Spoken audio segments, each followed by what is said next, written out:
special Friday edition of The Pivot. That's Fred T. I'm Chan, Pivot fam. Thank you for pivoting with us. But RC ain't lose all his jobs. We have a special guest today, Pro Bowler, Super Bowl champion, four-time Emmy Award winner, and former ESPN employee. We got Ryan Clark coming out. Somebody had to do it. What up, brother? Man, that's kind of rough to watch.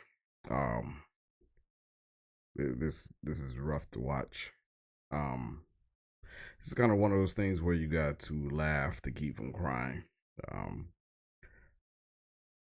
I didn't really follow Ryan Clark that heavily on ESPN because I've seen a history of how ESPN has treated their employees. So I kind of lost interest in watching ESPN.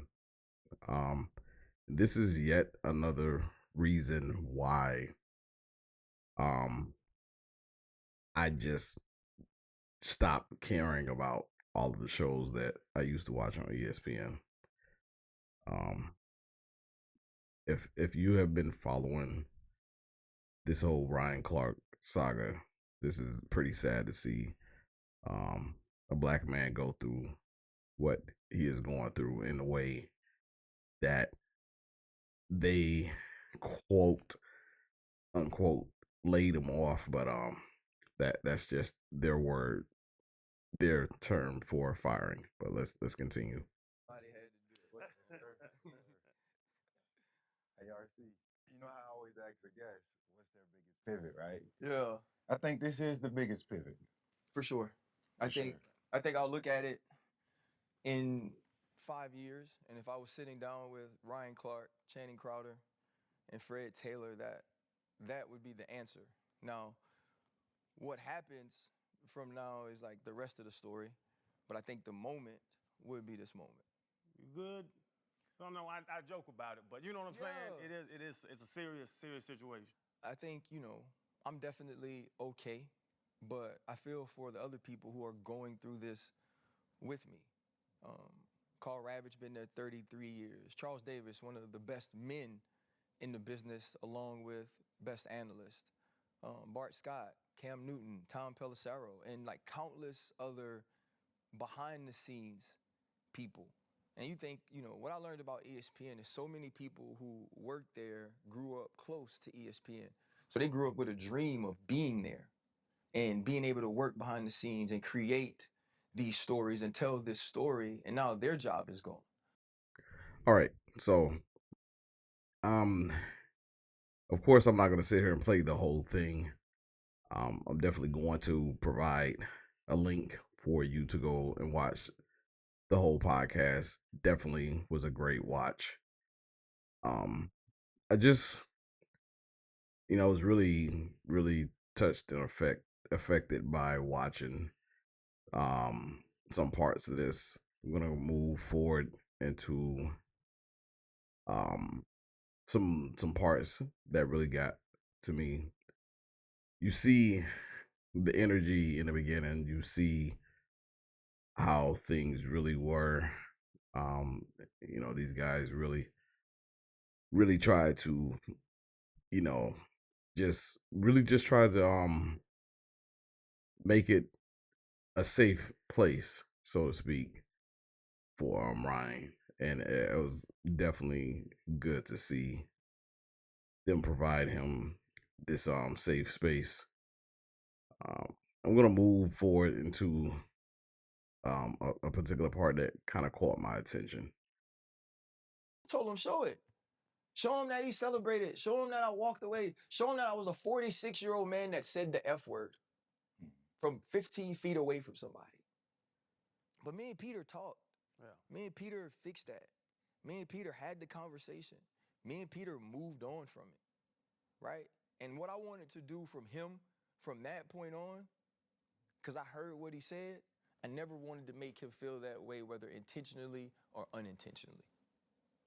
So anything he wanted to do on TV, any point he made, any conversation he wanted to have, I was gonna have it with him. I was gonna support him. I was gonna be a good teammate because that's what I did for everybody else. And like that was unfortunate, but that's not why I'm fired. You're a stand-up guy. You've always preached accountability. Looking back over your 11 years at ESPN, 12. 11, Yeah. 12, is there anything you would do differently, or do you leave knowing that you were fully yourself? Or, what are your thoughts, man? That's a good question.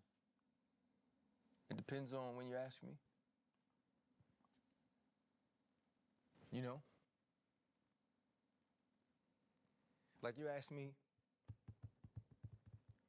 like when I see people in public, like OGs and like aunties and stuff, and they tell me they proud of me, and they proud of like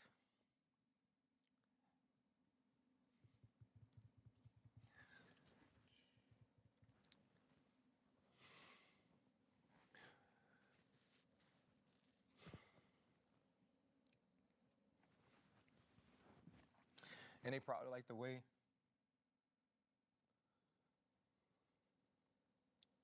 I represent the community. Yeah. I wouldn't change anything.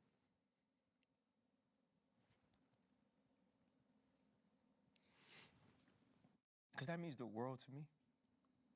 You know, I like when I go home and this kid, from the West Bank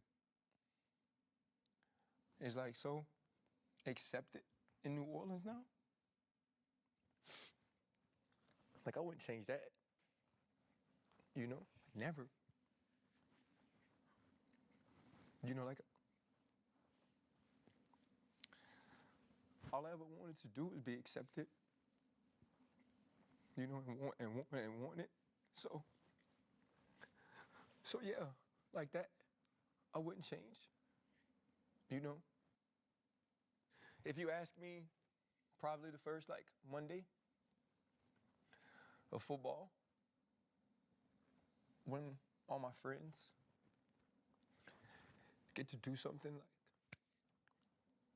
we did like super special together, yeah, I'd probably change it.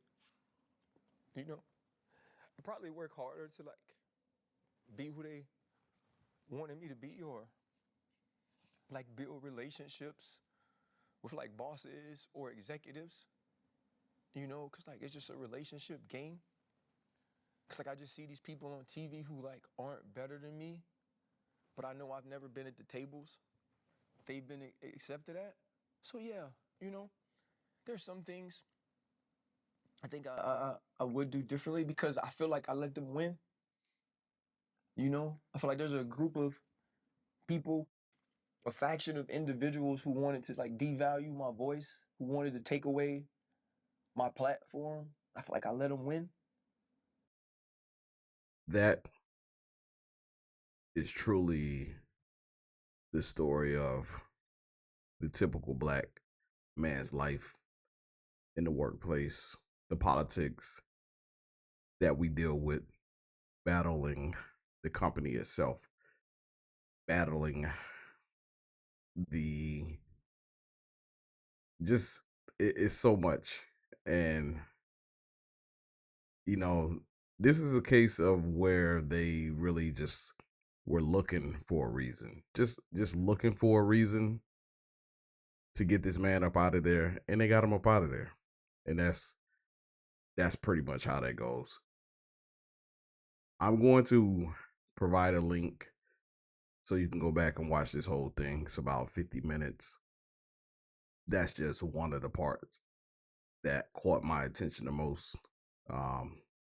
CNRC get he was very transparent, and we typically as men in general, and definitely we as black men in general, are not allowed to be that transparent. We are conditioned to hold everything in, and you can tell that he's truly affected by this.